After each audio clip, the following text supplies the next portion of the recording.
je sais pas, En civière, là. En civière. Ouais, ok. Et le truc, il tourne. Ouais. Il y a une personne dedans, et voilà. Ah oui, j'ai vu. Ah, j'ai pas vu. Ça m'a fait. D'accord. Mais du coup, c'est drôle. Bah oui, c'est drôle, parce que du coup, il y a vraiment une personne dedans, et tu D'accord. te dis, la personne, elle a vomi au moins 10 fois. Ah oui, ok. Voilà. Je l'enverrai. Le truc tourne super vite. Ouais, Quand ouais. j'étais le mec dedans, Je pense que déjà que t'es pas bien, tu vois, à la base. Putain. Et le truc, et je crois que c'était une personne âgée. Enfin, je vais dire des bêtises, mais je crois que c'était une personne âgée. Donc peut-être qu'elle est Il me morte. semble qu'il y avait une personne âgée et qu'il y avait son enfant avec. Et qui sont morts tous les deux. Oh merde, putain. Ils sont morts. Je crois qu'ils étaient en train de... C'est super triste. Enfin, ils étaient pas bien, quoi. On peut pas diffuser ça, c'est trop triste. Ouais. Et vous savez quoi? En fait, je me fais beaucoup influencer par ce podcast parce que dès qu'on parle d'un truc, je l'achète pour le podcast d'après. Donc faut arrêter de parler de trucs bien. Du coup, c'est quoi que t'as acheté derrière moi? En fait, j'ai acheté Stay Cool, j'ai acheté Pikuniku, et voilà, donc arrêtez de vous parler de trucs bien, quoi. Si possible. Ça va être le coup de gueule, le podcast du coup de gueule. On peut parler, j'ai acheté le vinyle de Nier.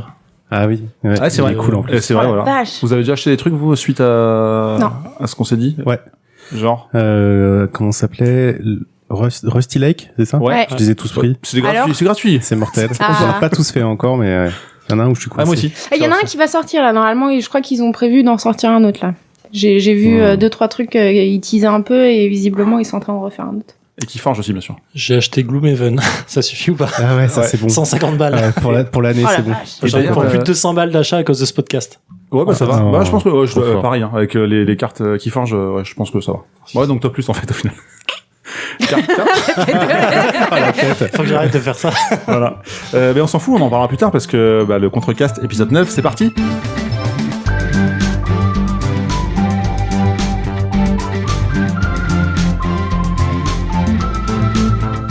Et donc c'est l'épisode 9 de ce Contrecast, donc bonjour ou bonsoir selon l'heure à laquelle vous nous écoutez. On va faire un petit tour de table, on va commencer par toi Pitchy, comment ça va? Eh ben écoute, ça va très bien, merci beaucoup. De quoi tu vas nous parler aujourd'hui? Je vais vous parler de Edith Finch. Ah, le jeu qui était gratuit sur le PS Exactement, il y a et pas qui longtemps. est incroyable. Ça défonce. Ah ouais, C'est génial. Meilleur. Ah ouais, Meilleur dans sa catégorie. C'est le meilleur dans sa catégorie. Ça se discute, Ah, mais si, ça non, fait partie des non, 13. non. Si, ouais, sans aucun non, doute. je suis d'accord. On en parle juste après, du coup. Quetrus, qui a pas encore pris la parole. Salut. Ça va bien? Ça va? Ouais, c'est super. T'as l'air très heureux, c'est cool. Je t'ai même pas posé la question, tu vois. Non, mais je m'en fous. Pas Je fait cette veux fois-ci. toujours bien, c'est bon, on gagne du temps. Mais Ok, alors faut parler très très vite. non, ça va. Il est de quoi- pressé. Non, je suis pas pressé, on a le temps. On peut faire ça doucement, calmement. raconte. Moi, je suis pressé, donc si on peut se go. Du coup, ouais, on va faire ça vite. Alors, de quoi tu nous parles, Quetrus, aujourd'hui? Moi, je vais vous parler de quelques productions d'Arte France, production numérique, et d'un test que j'ai fait chez eux. Ah, la chance, monsieur est privilégié. T'as vu ça? Trop bien. Et toi, Zef? J'imagine que tu vas bien. Je vais bien, je vais pas mal bien. J'ai chaud, mais je vais pas mal bien. Ah, c'est l'été un petit peu, presque, on peut dire. trop. Pas encore. Pas encore. Dans puisqu'on quelques jours, hein. Dans quelques jours. Ouais, non, environ 10 jours. C'est ça. Non, plus, 15 jours. 15 jours. Ouais, 15 mais jours, alors ouais. ça dépend à quel moment on publie le podcast, et du coup, c'est plus 10 que 15. Ouais, mais, c'est plus ça. mais- Ah non, ouais, c'est possible. Voilà. Et de quoi tu nous parles aujourd'hui? Je vais parler de comics, Comics. parce que ça fait longtemps que je l'ai pas fait. Ok. Tu sens une tristesse dans ma voix ou pas? Je sais pas si c'est la tristesse ou autre. J'arrive pas à cerner l'émotion que tu D'accord, ok, procures. ça me va. Mais on Je ferai un bon acteur. Hein. c'est... En général, je suis mauvais. Ouais, non, Dis le mec qui embrouille tout le monde en GN, quoi. Mais c'est pas de l'acting, le gène. Un petit peu quand même, non? Ça se discute. non, tu lances un je suis pas dé et d'accord. en fonction de ton résultat, C'est si t'as ça. 4 ou J'ai plus, un t'es très content. bon résultat de jet de dés en Ouais. GN, en moyenne. Bon, bah voilà. Il est C'est- trop modeste. En quoi moyenne, ton- je suis à 5 ou plus, Sur combien? sur 100. Ah, ça va alors. Faut aller en bas, faut aller en bas. Pas mal. Eh ben, écoutez, on est parti pour le premier sujet.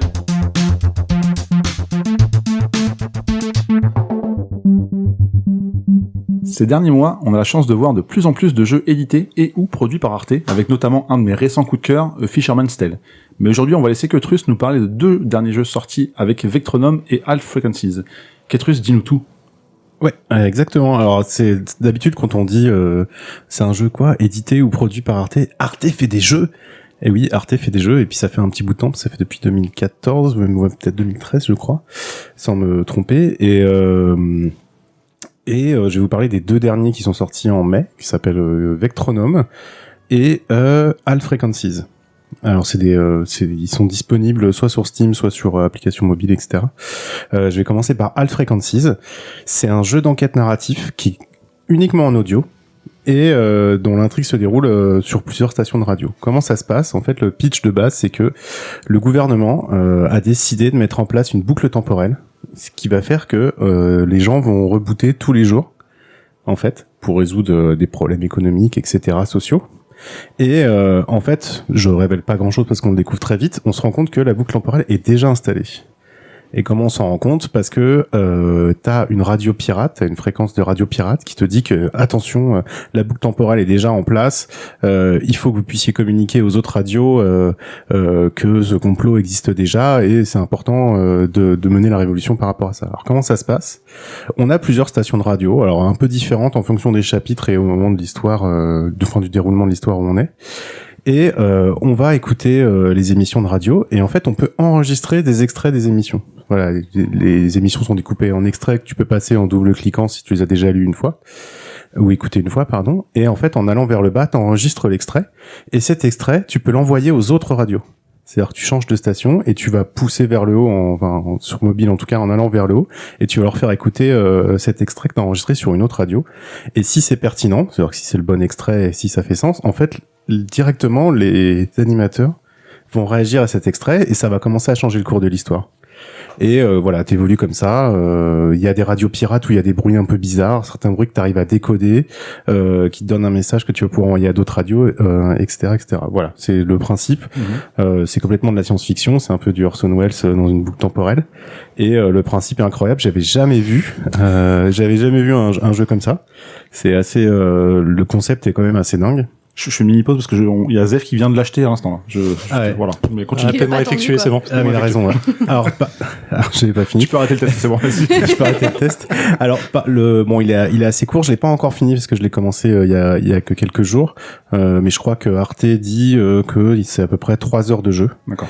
J'espère. En fait, ils ont vraiment avec ce système-là, je pense qu'ils ont la possibilité de faire plusieurs enquêtes, mais je sais pas si c'est leur but dans le futur. Voilà, je vais pas aller beaucoup plus loin parce que ça révélerait un peu trop de l'histoire qui est assez compacte. Mais voilà, le principe est assez incroyable. Graphiquement, c'est pas fou parce que t'as juste une bulle, une radio et puis en haut là comme les anciennes radios, je sais pas comment on appelle ça, les fréquences qui défilent, tu vois, avec le petit truc rouge. Et voilà. Donc ça, c'était High Frequency, je le recommande. Oui, vas-y. Et je vais compléter puisque ça a été fait, si je ne m'abuse, par Accidental Queen, qui était auteur de Normal Lost Phone. Donc un jeu qui était aussi sur mobile. Oui, d'accord. Okay. Ouais, où on trouve un téléphone. Normal Lost Phone, meilleur jeu mobile du monde. Meilleur jeu mobile de son année, c'est sûr. Mais oui, il fait partie. Pour moi, il reste dans un fruit top. Normal Lost Phone. Un téléphone perdu normal. Que t'as trouvé en gros, et tu dois comprendre quels sont les messages, essayer de fouiller un peu dans les différents emails et tout. Et c'est cool. Pourquoi t'as ce téléphone-là? En fait, c'est trop marrant parce que en fait, du coup, on hack un peu la chronique, mais c'est trop marrant pour ce jeu parce que c'est le vice que t'as en toi de base en fait. C'est-à-dire que si tu trouves un téléphone dans la rue, c'est ce que tu commenceras à faire naturellement. Ah, de voyeur en fait. Voir les messages, commencer à lire les messages, tu vas voir les emails, t'essaies de connecter, tu trouver les mots de passe et tout. Et alors qu'en fait, c'est juste un truc qu'il faut pas faire, mais c'est super et l'histoire en dépend complètement, donc c'est un super jeu. Ouais, c'était vraiment un super jeu. Ça date, je crois. 2017, je crois. Oh, avant même, je dirais. 2015-2016. Ouais. Ah ouais, à ce moment-là. Ouais. Oh, c'est pas si vieux que ça non plus, mais. Ah oui, non, il y a le 2 qui est sorti en 2017. Il y a eu le 2, c'est ça. 7 ou 18. Mais qui était moins surprenant, on va dire, quand t'as fait le premier. Et du coup, c'est bien qu'ils aient réussi à se renouveler avec ce genre de gameplay un peu différent. Non, 2017, je suis sûr, 2016-2017. Ah non, Bon, bref, tout ça, il est dispo, donc allez l'acheter tout de suite. Très bien. Ouais, Normal Lost Phone, c'est un classique, il faut le prendre. Et puis, High Frequency, c'est pareil. Et du coup, High Frequency, je te recoupe encore, désolé, mais j'ai commencé pour bien préparer, pour t'aider à faire ta chronique, j'ai commencé à jouer il y a un quart d'heure, 20 minutes, on va dire, en arrivant. Et je me suis senti très nul. J'ai eu du mal en fait, je pensais que c'était moins automatisé dans le changement de station de radio, qu'il fallait vraiment fouiller, je sais pas comment on dit là.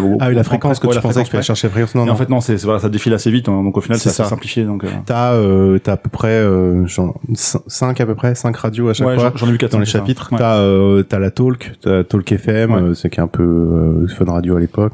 T'as la radio pour les étudiants, t'as la radio d'information très sérieuse, tout à fait. À qui tu ne peux pas envoyer genre des rumeurs ou des trucs à la con. En fait, t'es vraiment obligé d'envoyer. Ils le disent en fait parce que t'es beaucoup aidé quand même au début. Ils le disent. Alors si vous nous envoyez des choses, envoyez-nous que des infos très vérifiées en fait et vérifiables. Sinon on le diffusera pas. C'est pas BFM TV quoi. Non, c'est pas BFM TV. C'est plutôt France Info, je pense. T'as une radio pirate, t'as une radio qui émet des ondes, tu sais pas trop ce que c'est. T'as une radio avec une fréquence non identifiée, donc des fois tu vas entendre des gens des gens qui s'occupent de trains, des policiers, ce genre de trucs un peu bizarre. Tu peux interagir avec eux. C'est assez marrant. Genre ceux qui s'occupent du réseau ferroviaire, quand tu leur envoies quelque chose, ils disent oh là, pourquoi vous utilisez cette fréquence, c'est dangereux, arrêtez tout de suite. Pareil, les flics qui réagissent quand t'envoies quelque chose. Donc c'est vraiment bien foutu. Et ah oui, ce que j'ai pas dit, c'est que donc tu écoutes les extraits radio, tu peux avancer dedans, et en fait au bout d'un moment tu arrives à la fin et hop, tu repars dans la boucle temporelle et tu peux réécouter toutes les émissions. Et c'est comme ça. Mais par contre, l'extrait que t'as enregistré, tu le gardes tout le temps et tu peux le réécouter. Et j'adore les voix enregistrées. Enfin, on sent que c'est très pro, quoi. C'est que en français, je pense. En tout cas, j'ai lu en français. Mais je trouve que ça a vraiment un effet radio. C'est pas le truc à l'arrache, quoi. Non, ils ont fait vraiment l'effet radio en boostant un peu tout ça. Ouais, c'est bien foutu. Donc je recommande. Le deuxième jeu qui est sorti en mai s'appelle Vectronome. Alors là, c'est pareil, c'est un peu un ovni. C'est comment on peut dire ça? C'est un puzzle game, on va dire, mais sur fond de musique électro. Donc en fait, tu vois un peu en 3D isométrique, ouais, c'est ça, si je me trompe. C'est ça. Alors, t'es en 3D isométrique et tu dois déplacer ton cube sur des plateformes qui bougent évidemment, donc qui vont disparaître, qui vont réapparaître selon un rythme. Il va y avoir des pics de temps en temps qui vont apparaître. Et si tu passes sur les pics, ton cube explose. Et en fait, tout est basé sur le rythme et la mélodie. Et donc tu dois avancer ton cube avec les touches directionnelles. Alors j'ai testé que sur Steam celui-là, donc je saurais pas vous dire le gameplay sur Switch parce qu'il est sur Switch. Mais ça va être il est cool sur Switch. Tu l'as testé? Ouais, un petit peu aussi du coup. Ah, j'ai fait mon boulot. Ouais. Et voilà, tu dois avancer comme ça avec ton cube, avec le moins d'essais possible si tu veux scorer, et le plus en rythme possible. C'est-à-dire que tu peux très bien essayer de jouer très vite en déplaçant très vite ton cube avec les touches directionnelles et essayer d'éviter les embûches. Mais en fait, t'es aidé vraiment par la mélodie et le rythme. C'est-à-dire que si tu respectes le rythme et que t'as compris la mélodie qu'il te donnait, les plateformes bougent en même temps que la musique et dans un certain pattern. Au début, t'as un tutoriel qui est assez facile, qui t'explique un peu les bases du jeu, et après, ça commence à monter très vite en difficulté, avec certains passages où t'as des plein de cubes qui défilent et que tu dois passer dessus. Tu dis comment je vais faire, et en fait non, si tu suis juste la musique, certains faut juste avancer juste en avant, mais avec le beat tout doucement. Tout doucement. Et à d'autres, faut avancer 3 fois vers la gauche, puis 2 fois vers en bas, puis 3 fois vers la gauche, puis 2 fois en bas, etc. En suivant la mélodie, etc. En faisant des pauses. Moi qui suis musicien, j'ai absolument adoré le jeu. Je l'ai commencé à l'essayer et j'ai levé la tête. J'ai fait putain, ça fait 1h30 que j'y joue. Donc c'est assez hypnotisant. C'est super beau. Alors faut aimer la musique électro, mais tu peux bon voilà, si t'es vraiment que fan de hard rock, tu passes ton tour. Et voilà, il y a à peu près une dizaine de niveaux, c'est pareil. Alors c'est pas très long non plus, mais comme tu peux faire du scoring et essayer de faire du 100% sur chaque niveau, ce qui est extrêmement difficile, parce qu'il faut être en rythme tout le temps, faut avoir fait zéro essai, alors un seul essai plutôt, et il faut avoir récupéré toutes des petites gemmes qu'il faut récupérer, qui sont beaucoup plus dures à prendre. Facultative, ouais. Pour pouvoir scorer. Donc voilà, encore un petit bijou indépendant de chez Arte France. C'est complètement hypnotique, c'est complètement prenant, c'est addictif. Toi, tu t'en as pensé quoi du coup? Bah alors du coup, la première fois que j'ai joué, là je veux pas du tout respecter ce que t'as dit, c'est que j'ai joué sans son. Et en fait, je faisais, je l'ai fait, enfin, la première fois que j'ai joué depuis que je l'ai, parce que j'avais testé sur un salon aussi, mais, et du coup, je voulais voir justement si on pouvait jouer sans son. Et j'ai vraiment joué, enfin, je captais le rythme visuel, et je traçais jusqu'à la première embûche, et après j'attendais, je calculais le temps, et voilà. Il y a aucun intérêt à faire ça. Sauf non. si, non, il y a aucun intérêt. Il y a pas de sauf. Mais du coup, c'était pour voir si on pouvait jouer sans son, en fait. Et c'est possible, mais évidemment, ça enlève tout le charme du jeu. Parce qu'il faut évidemment y jouer, en rythme, et sur Switch je trouve que ça passe bien, quoi, comme beaucoup de jeux sur Switch, je pense. Mais ouais, c'est un petit jeu sympa. Et quand tu parlais de 10 niveaux, je pense que c'est plutôt 10 mondes. 10 mondes, pardon, c'est 10 mondes, c'est ça que je veux dire, c'est des 10 chapitres, et dedans il y a des sous-niveaux. Moi j'ai dû faire 2 mondes pour l'instant, donc je suis pas encore entré dans le côté difficile du jeu, mais ouais, très cool à faire. Ça, à partir du 5e, ça commence à être un peu touffu, quoi. Mais voilà. Et sinon, j'ai eu la chance de pouvoir aller tester un des jeux qui va sortir en octobre, qui s'appelle The Wanderer Frankenstein's. Putain, je l'attends tellement. Qui est un jeu d'exploration narratif. Alors, j'ai pas trop le droit de parler du contenu.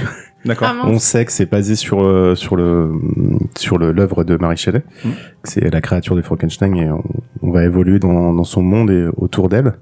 Mais je vais surtout vous parler de tests un petit peu, voilà, parce que ça peut être intéressant. Donc en fait, ce qui s'est passé, c'est que tu arrives à Arte, où te payes un café, c'est très sympa. Et en fait, on t'installe dans une salle et tout est capturé en fait. C'est-à-dire que l'écran est capturé et t'as aussi une caméra et du son qui est enregistré. C'est-à-dire que comme ça, il voit tes réactions vis-à-vis de ton gameplay ou de ce que quand tu découvres les nouvelles scènes, etc. Et on te laisse jouer sans trop te donner d'indications. On te laisse découvrir, etc. J'ai testé à peu près pendant 2h30 le jeu. Ah, quand même. Je suis arrivé à la fin, mais avec un peu d'aide, parce que c'était une alpha, donc parfois fallait faire des petits trucs de développeurs qui ont bien réussi à faire. Et après, on a passé une demi-heure, un peu plus d'une demi-heure, à répondre aux questions en fait d'un formulaire qui te dit est-ce que tu as compris qu'est-ce que ce chapitre-là voulait te faire te dire au niveau de l'émotion, au niveau de la difficulté, au niveau de l'histoire. Est-ce que tu as trouvé ça dur? Est-ce que tu as trouvé ça très dur? Voilà. Ouais, grosso modo, c'est ça, quoi. Ok. J'ai testé aussi, mais je sais pas ce que j'ai le droit de dire ou pas, je sais plus. C'était en août dernier à la Gamescom. Et en fait, il me semble qu'il y avait 2 jeux. Un qui devait sortir assez rapidement, lié à un documentaire. Il y a le prologue, en fait, qui est sorti en automne dernier. Ouais. En octobre, si je ne m'abuse, en octobre 2018. Et la version finale, donc, qui est là en phase de finalisation, en phase de test, va sortir en automne 2019. Donc, un an après le préquel. Voilà. Malheureusement, j'aurais bien aimé en pouvoir en parler, mais on m'a dit, t'as pas le droit de parler du contenu, contenu du jeu. On en reparlera après. Juste, c'est très poétique et c'est cool. C'était marrant en fait de voir l'envers du décor et comment tu testais des jeux, même si quand tu fais du développement tu vois à peu près, mais c'est encore autre chose, c'est différent. Tu vas un peu plus jouer sur les émotions, sur la compréhension, sur un peu plus l'affect que sur d'autres tests. Mm. Ah ça donne bien envie. Je sais pas si Pichi t'as déjà joué à des jeux Arte. Pas du tout. Et du coup je me demandais comment t'étais mené à tester ce jeu. En fait, on connaît un des producteurs, on va dire, qui avait fait un appel. En fait, est-ce que des gens qui sont libres pour pouvoir tester? Et puis, comme je suis indépendant, c'est vachement chouette. Je peux me libérer du temps. T'as pas testé Enterre-moi mon amour? Il a eu plein de prix, ce jeu. Pas du tout. Mais du coup, tu me fais une petite liste et Deuxième meilleur jeu mobile à faire. Très rapidement, je fais bien sûr, vas-y. Enterre-moi mon amour, en fait, tu suis une réfugiée. Ah, attends, ça me dit quelque chose. Qui veut aller en Europe, en fait, et donc qui part et qui en fait communique avec son copain par SMS. Par SMS. Et toi, c'était son copain ou quelque chose Absolument. comme ça, et tu dois la suivre. C'est ça.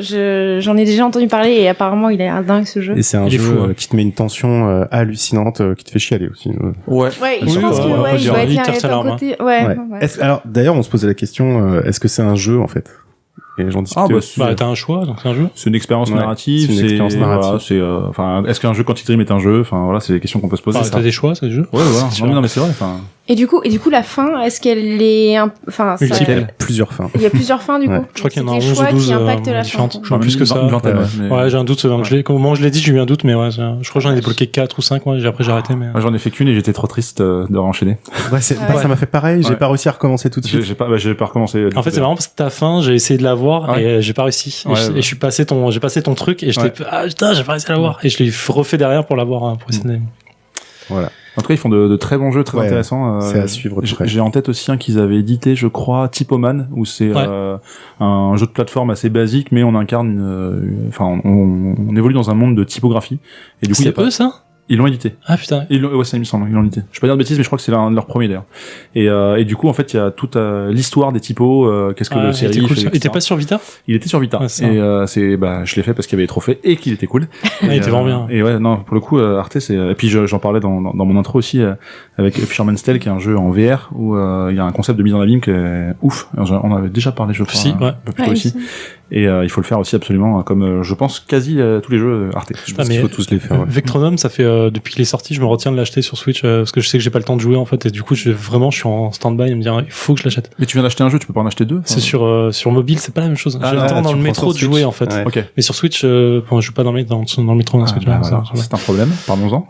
Bah j'ai pas assez de trajet, c'est un problème. Ah ok. Voilà. Enfin, bref. Ok. Je sais pas si tu voulais ajouter encore des choses que Truss ou. Non, faut regarder RT France. En fait, vous pouvez aller sur leur site dans production numérique et après vous cliquez dans jeu et vous avez leur production. Okay. Ou des fois ils sont producteurs, des fois ils sont éditeurs, des fois co-développeurs. Je suis étonné. Je savais pas du tout. C'est fou. Hein. Mais personne ne sait, c'est dingue quoi. C'est méconnu et pourtant ça mérite. Pourtant ils ont l'air très bien. Oui. Exactement. Mais il y avait eu le jeu de tag là, comment ça s'appelait Et oui, Vandal. Vandal, ouais. c'est Pareil, super bien aussi. qui est sorti sur Switch aussi. Ouais, c'est Chine. comme Hitman Go, tu vois, Exactement, un peu le genre. Ouais, ok. Ou je vois. Lara Croft Go, c'est un peu le même type. Et ça se passe sur plusieurs villes du monde. Et en fait, tu suis un tagger qui doit faire des tags. Et donc, tu dois éviter les flics et tout machin. Et c'est pareil, t'as toute l'histoire de l'Urban Street. Street Urban, on dit. Bref, Ouais. qui est là-dedans, en fait. Et c'est super intéressant. En plus d'être cool en termes de jeu, Mhm. parce que c'est un très bon jeu de Go. Et l'histoire est super intéressante. Donc, c'est super bien. Conseillé. Ok. Exactement. Du coup, on va juste faire un petit récap sur les 2 jeux principaux dont tu as parlé, Cutrus, donc avec Vectrolum qui est dispo sur Switch et Steam pour une dizaine d'euros, et Al Frequencies qui est dispo sur mobile pour 5 euros ou sur ordinateur. 5,49. 5,49, ouais. pardon. Et Bah, sur ordinateur à 7,99, pour pas dire 8. Voilà. Merci, Cutrus.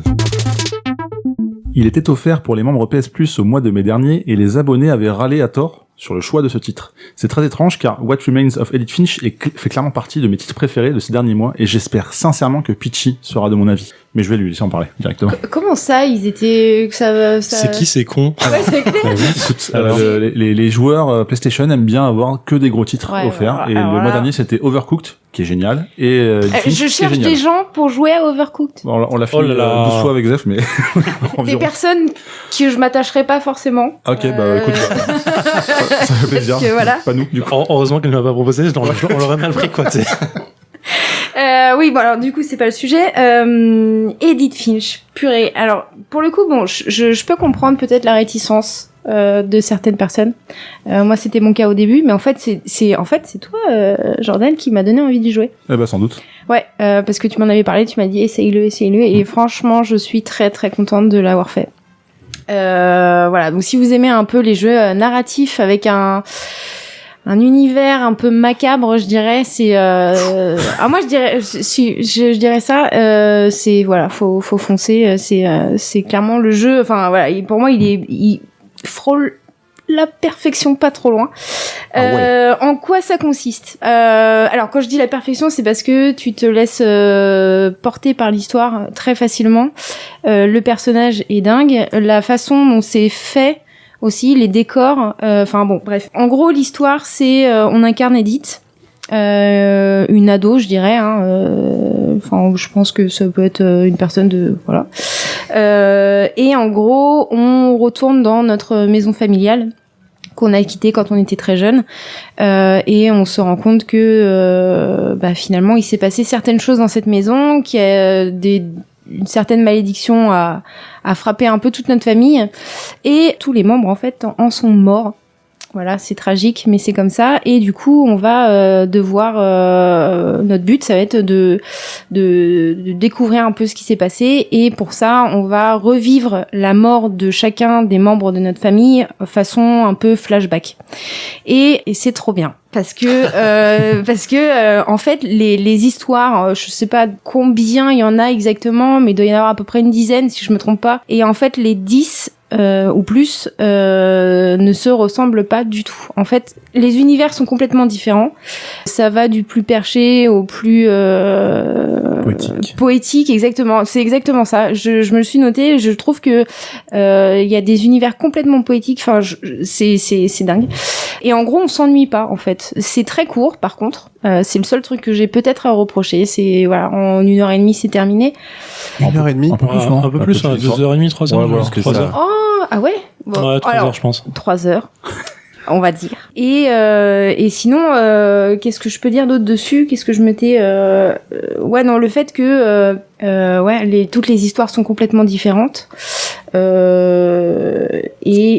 qu'en fait, elles sont différentes, mais pas seulement en termes de narration, mais surtout en termes de gameplay. En termes de gameplay, exactement. Il y en a une en particulier qui m'a le plus marqué.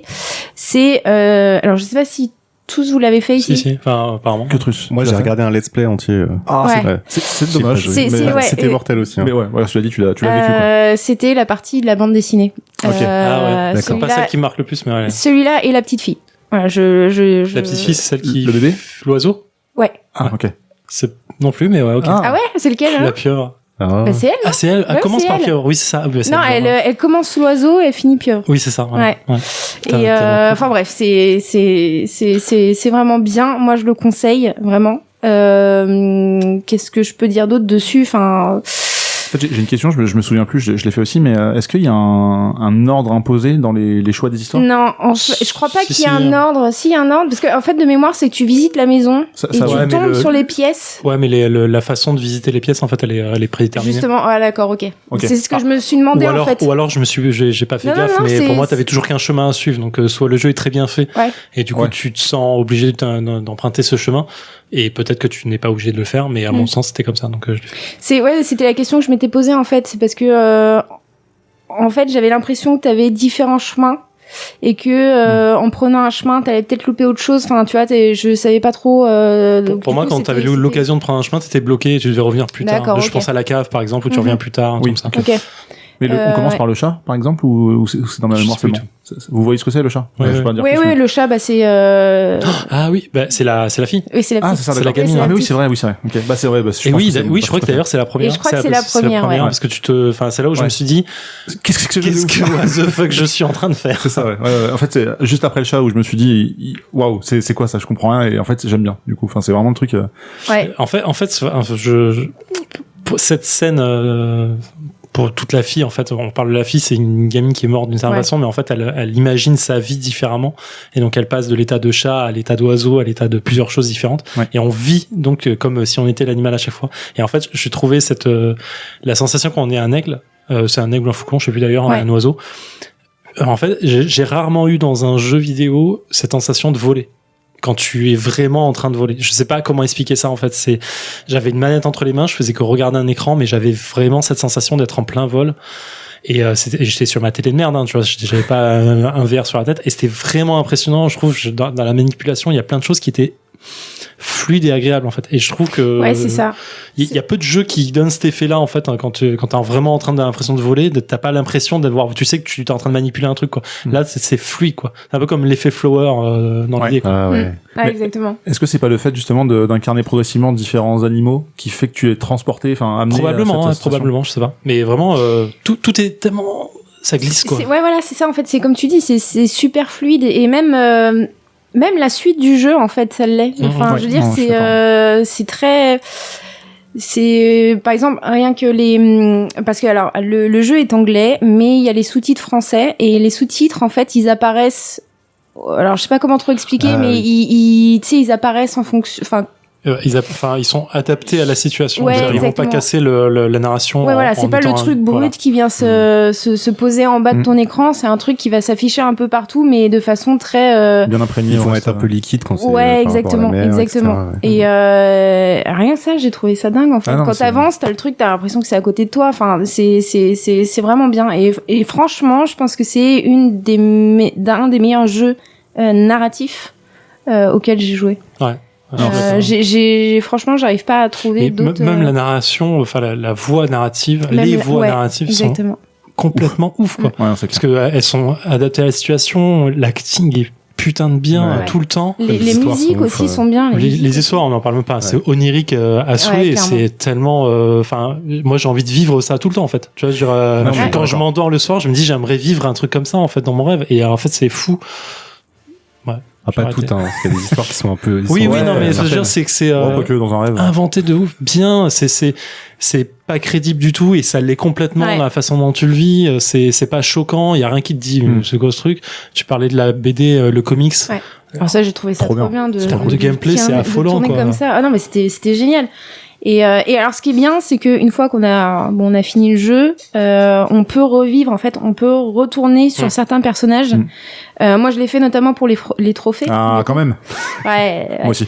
Et là où j'ai le plus galéré quand même, c'était avec justement l'aigle et le lapin. Là. Je crois qu'il faut l'attraper sans te foirer. 2 fois de suite, comme ça. Ouais, exactement. J'ai un peu plus galéré. Mais ça en est pas galère.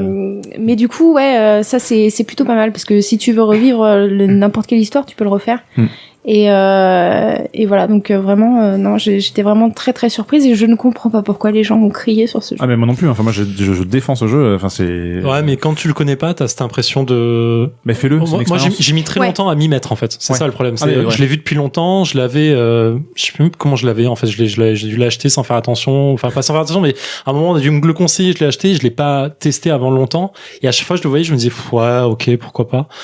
Ouais, ok. Et en fait, le jour où je m'y suis mis, j'ai pas pu décrocher. Mais il faut vraiment, je veux dire, de la volonté pour s'y mettre. Ça paraît con à dire, mais c'est le genre de jeu. Ouais, faut le lancer, il est pas vendeur sur la pochette ou sur le titre. Ouais, et puis c'est pas un jeu qui plaira à tout le monde, quoi. Ah ouais, sûrement. Faut aimer en plus, le contemplatif, faut aimer les histoires un peu cheloues quand même.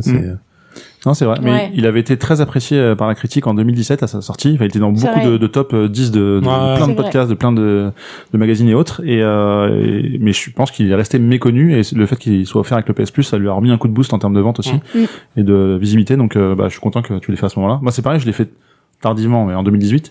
Mais en fait, j'ai attendu la version physique parce que je savais qu'il était bien et je me dis allez, je le veux en physique tout simplement. Mais ouais, donc la catégorie c'est un walking simulator, ouais, c'est comme ça qu'on les appelle. Ouais. Et d'ailleurs, justement, j'allais vous poser la question parce que vous dites que c'est le meilleur jeu, machin, tout ça. Je pense qu'il y en a d'autres. Je pense qu'il est évidemment dans le top 3 des walking simulators de tous les temps. Mais est-ce que vous avez d'autres titres en tête J'en ai un, enfin, j'ai visuellement un en tête, mais j'ai plus le titre, celui d'une ado qui revient à la maison. Gone Home, c'est le Gone premier Home. qui est sorti en 2013, justement. Il est beaucoup comparé à ce jeu d'ailleurs. Parce que c'est le premier, donc ça reste la référence. Et il est très très bien aussi. Tout à fait. Mais en fait, Edith Finch, il a ce truc onirique qui fonctionne tellement mieux, quoi. Putain. Après, Gone Home, il est sorti en premier. Il est sorti en premier. Après, et l'histoire est touchante. Vraiment touchante dans Gone Home. C'est super agréable. Ce côté où tu restes dans une maison que tu explores de fond en comble, je trouve. Et en fait, t'apprends l'histoire de la jeune fille qui revient à travers des pages de journaux qu'elle trouve. Mais c'est con. Il y a ce côté dans Gone Home, un truc qui m'accroche moins. Et c'est complètement perso. C'est le côté maison à indice en fait. Personne n'a une maison comme ça dans sa vie en fait, et ça fait trop réel pour que ça soit normal en fait, tu vois. C'est genre t'es dans le couloir et tu dois déplacer une dalle pour voir une porte, et en fait, mais qui a une maison comme ça en fait. Ça peut être l'immersion un peu peut-être. Ouais, mais comme le jeu veut que ce soit une maison normale et une ado normale qui revient à la maison de ses parents, tu vois, il y a un côté qui c'est pas logique en fait. Alors que Dead Finch, c'est assumé direct. Tu vois, tu vois la maison de loin, tu fais OK, c'est what the fuck direct. Ouais, c'est le truc avec il y a une tour avec un observatoire dedans, tu vois, c'est un truc forcément qui est bizarre. C'est vrai, la maison elle est dingue, t'as pas fini de la visiter quoi, t'as des pièces, tu te dis mais qu'est-ce qui se passe? Et puis le fait aussi que toutes les pièces soient, je sais pas si vous vous rappelez, mais toutes les pièces ont été bloquées en fait par la mère de Edith. Donc du coup, il y a des trucs, et voilà. Donc l'ambiance, elle est vraiment bien. Mais je trouve que ce qui est très fort avec Edith Finch, c'est le côté où tu vas vivre un truc auquel tu ne t'attends pas. C'est exactement ça. Crée un ovni et c'est ce qui en fait un jeu incroyable. Quoi. C'est pour ça que c'est difficile d'en parler parce que les histoires, on pourra en parler. Je pense qu'il y aura toujours des choses à dire sur chacune d'entre elles parce qu'elles sont toutes différentes et parce que elles nous ont toutes touchées plus ou moins. Mais si on en dit trop. J'ai peur que quand même magie, ça c'est ça, il y a plus du tout de magie quoi. Donc c'est un peu complexe. Et il y a un autre titre dans le même genre que j'aimerais citer aussi, je sais pas si vous l'avez fait, c'est Firewatch. Si, Firewatch. Bien sûr. Il est magnifique ce jeu. J'avais aussi le meilleur jeu. J'ai commencé à le faire et franchement il est beau. Hein. Et je trouve que pour le coup, lui, il a ce côté un peu plus réaliste aussi que clairement. Mais Et tu le mets avant Edith Finch ou après? Non, après. Franchement, je sais pas. Moi, je mets après. Ah ouais. Je mets Gone Home en 3 et j'hésite pour la première place. En fait, Firewatch, en fait, il est touchant dans sa psychologie, la psychologie du perso, en fait. C'est ce qui fait qu'il est ultra réaliste et moi, j'en chialais à la fin, quoi, clairement, Firewatch. Il y a une relation dans le jeu que je trouve incroyablement forte et très bien écrite. Ça fonctionne super bien. Et j'ai adoré la fin, sans en dire plus. Donc, Tu l'as fait, toi? Non, je l'ai pas fait. Meilleur jeu. C'est deuxième meilleur jeu. C'est dans mes meilleurs jeux à faire, mais j'ai toujours pas fait. Non, bah c'est un genre moi que j'affectionne particulièrement et c'est vrai que ça fait longtemps que j'ai pas eu un Edith Finch à me faire. T'en parles, j'ai des flashs dans la tête du jeu. C'est dur. On a un long week-end là. Ouais, c'est vrai. Il faut le faire. Il faut les faire ces trois jeux, je pense. Peut-être Gone Home pour tester le genre, pour savoir un peu à quoi ça ressemble, et les autres après pour encore plus kiffer. Après, si les gens sont flemmards, ils peuvent faire comme moi et regarder des let's play. Hein. Ouais, moi, m'est arrivé. Moi, Edith Finch, alors ça a été Atomium, et lui, il est cool parce qu'il parle pas tout le temps et il laisse plein de phases d'ambiance, tout ça.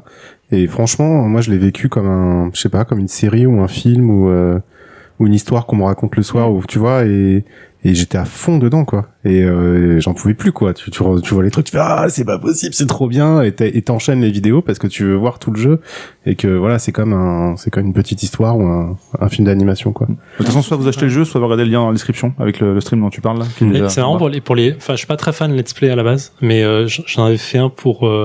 J'ai envie de refaire BioShock Infinite. Ouais. Et je voulais pas le refaire moi parce que c'était trop long. Et du coup, j'avais regardé un Let's Play où le mec avait fait un montage. Je crois qu'il fait ça sur 3 heures, j'ai une connerie, mais tu vois, et il fait que les séquences vidéo, de dialogue, d'accord. Et il met quelques séquences d'action assez bien faites en plein milieu pour donner l'idée de comment il se déplace dans la ville. Et en fait, tu regardes ça comme un film, et à la fin, j'étais dans le même état que si j'avais joué, donc je chialais comme une merde. Et voilà quoi. Très bien. Merci Pitchy de nous avoir parlé de ça. Donc c'est What Remains of Edith Finch, qui est déjà dispo sur console depuis 2017, comme je disais, et PC pour une vingtaine d'euros s'il est pas en promo. Donc un peu moins, je crois. Voilà, donc foncez, c'est génial. On va presque faire un coup de pub pour Comics Podcast avec le sujet de Zef, puisqu'on va parler de 10 issues issues de X-Men. Ouais, bon, les comics, c'est pas vraiment mon truc, donc je vais laisser la parole à l'intéressé pour qu'il nous raconte tout ça. À toi, Zef. Bah écoute, en fait, j'avais pas de sujet, donc j'ai pris ce que je venais de finir de lire dans le métro, parce que j'ai pas beaucoup de temps de faire autre chose en ce moment, mais ça tombe plutôt. Et en fait, je me suis rendu compte quand on a commencé l'émission que c'est plutôt dans l'actualité, donc ça va en fait. Parce qu'il y a le film qui sort. Qui est sorti. Ouais, c'est vrai. Qui est sorti aujourd'hui. Qui est sorti hier. On est jeudi. Ouais. Et je le rappelle, il y a quelques jours, puisque nous sommes un peu plus tard dans le mois. Oui, voilà. Et en fait, donc je vais parler de Dark Phoenix Saga, qui est donc un comics qui date des années 80, écrit par Chris Claremont et John Byrne. Qui représente en fait la sortie des Uncanny X-Men du numéro 129 au numéro 138 qui ont été publiés de janvier à octobre 1980. Donc ça ne rajeunit pas. Pas moi en tout cas, c'est sûr. J'étais pas encore né. Et c'est pas le cas de tout le monde. Et donc voilà. Et donc je lis pas mal de comics en ce moment. C'est le seul truc que j'ai le temps de faire dans le métro. Et donc je me suis refait toute la Dark Phoenix saga. Je l'avais fait il y a pas longtemps. Quand on avait fait le Comics Outcast à Lens pour le Louvre Lens là-bas avec le truc d'Homer qui était bien cool. Éventuellement, allez-y écoutez. Et en fait, j'ai un lien déjà en bas. Arrête de faire la pub. Cliquez en bas après. Et donc je l'avais resurvolé pour pouvoir en parler là-bas et il y a pas longtemps, donc j'étais dans le métro, je cherchais un comics à lire, j'avais pas grande envie, et je suis retombé dessus, je me dis tiens vas-y, et je me suis enchaîné ça sur quelques jours dans mes trajets de métro. Et j'ai fini encore une fois en train de chialer à la fin. C'est un gimmick, hein, je suis désolé, mais c'est vrai. Tout le temps. Bah ouais, c'est clair. Purée, mais c'est bien. Il y a des choses qui me touchent plus que d'autres. Voilà, je peux rien. Je suis un homme comme ça, moi. Et donc qu'est-ce que The Dark Phoenix Saga, donc la saga du Dark Phoenix de Chris Claremont. Si vous n'avez jamais lu de comics, je ne vous conseillerais pas de commencer par ça parce que c'est quand même assez vieux en termes de narration, en termes de dessin, c'est quand même vraiment du comics un peu à l'ancienne. Donc c'est un peu délicat. Je vais y revenir après, mais si vous aimez du comics de base et que vous n'avez pas lu ça, vous êtes obligé d'y passer si vous aimez les X-Men ou l'univers Marvel parce que c'est quand même un élément, un passage des comics qui est tellement fort et qui a marqué vraiment toute la génération et qui a marqué en fait tous les comics aujourd'hui. En fait, dans tous les comics X-Men, Marvel, il y a toujours une référence, ou très régulièrement en tout cas, au Phoenix, au Dark Phoenix et à ce qui s'est passé. Pour revenir sur le type de narration et sur le type de dessin que c'est, on est dans les années 80, donc ça reste les comics existent depuis un petit moment déjà, les X-Men aussi, mais on est sur un type de narration très plate. C'est-à-dire qu'en fait, aujourd'hui les comics, si vous regardez un peu n'importe lequel, la disposition des cases, la mise en page, la façon dont on fait ressortir les on joue beaucoup sur les effets, sur l'animation, sur le dynamisme des persos pour pouvoir donner de l'action ou pas. Il y a très peu de bulles de pensée ou de moins en moins. On va vraiment passer la pensée du personnage plus dans l'action ou dans le mouvement ou plus dans les paroles et les dialogues. Mais la bulle de pensée en tant que telle, c'est-à-dire l'espèce de petit nuage qu'il y a au-dessus des personnages n'existe plus plus autant qu'avant en fait. Et là quand on prend en fait ce comics particulièrement, mais il y en a d'autres de l'époque, il y a énormément de bulles de pensée. C'est-à-dire que les personnages c'est pas qu'ils pensent énormément, c'est qu'ils décrivent leur état aller dans cette case-là, il pense ça, il est dans cet état-là, il est énervé, il est content, et il explique pourquoi il est en rappelant des codes super importants voilà, parce que lui c'était mon ami avant, et voilà, il va avoir tout un cheminement qui est là, et surtout on va avoir une phase de narration très régulière, mais d'un narrateur godlike, c'est-à-dire qui regarde l'action de en haut et qui va expliquer au lecteur pourquoi il se passe ça et pourquoi c'est important pour le personnage et ainsi de suite. Aujourd'hui, c'est une type de narration qui n'existe pas du tout dans les comics, ou plus du tout.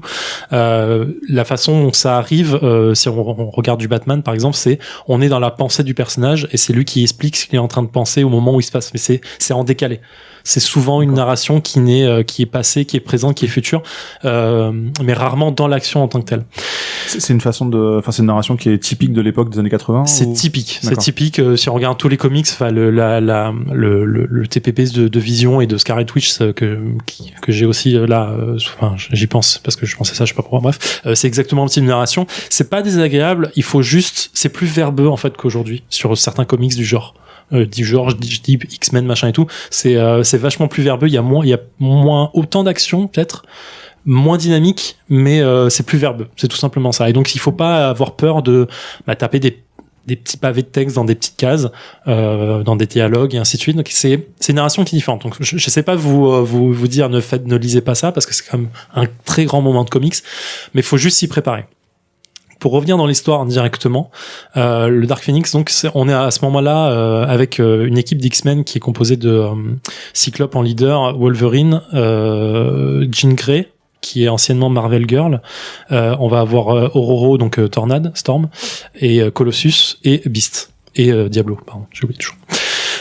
Donc on est dans cette équipe-là et en fait il s'est passé un truc un peu avant ce passage là, c'est que le Phoenix en fait a investi Jean Grey, donc qui est pas une psychopathe, mais c'est le mot que j'ai en tête, une télépathe, merci, qui devient du coup surpuissante, et en fait ça fait un peu peur un peu à tout le monde parce qu'effectivement elle a des pouvoirs qui sont vraiment décuplés, et ça passe par des petits détails à la con, genre elle peut changer ses vêtements sur une simple pensée, ce genre de choses. Elle arrive à bloquer les pouvoirs des gens juste en y pensant, ce genre de choses. Donc c'est pour l'époque, c'est impressionnant parce que ça montre un pouvoir assez puissant, mine de rien.